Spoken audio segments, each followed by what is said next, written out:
चुकून पाकिस्तानच्या हद्दीत गेलेले बीएसएफचे जवान पीके साहूंना पाकनं भारताकडे सोपवलं, तर भारतानंही पाकचा एक रेंजर पाकिस्तानला सोपवला।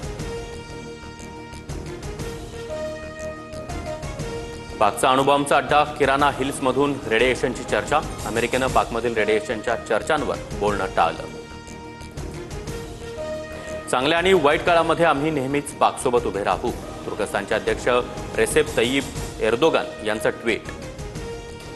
तर पाठिंबा दिल्याबद्दल आभारी, शहबाज शरीफची प्रतिक्रिया।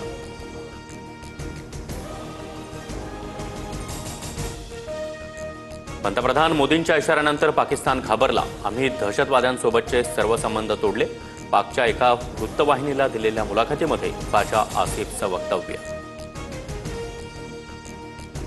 भारतीय लष्कराच्या ऑपरेशन सिंदूरमुळे पाकचं मोठं नुकसान। स्क्वॉड्रन लीडर उस्मान युसुफ, 4 एअरमॅनसह 50 जणांचा मृत्यू। बीएफची अनेक लढाऊ विमानं देखील नष्ट झाल्याची माहिती। अमेरिकेनं यशस्वी मध्यस्थी करत भारत पाकमधील वाद मिटवला।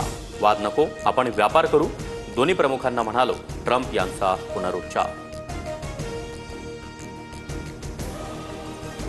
अरुणाचल प्रदेशमध्ये चीनच्या कुरघोड्या सुरूच। अनेक ठिकाणांचं चीनकडून नामांतर।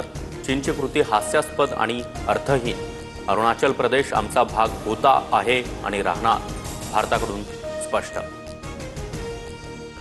शोपियानमध्ये ठार केलेल्या दहशतवाद्यांकडून मोठा शस्त्रसाठा जप्त। ऑपरेशन किलर राबवून लष्कर ए तोयबाच्या 3 दहशतवाद्यांचा खात्मा।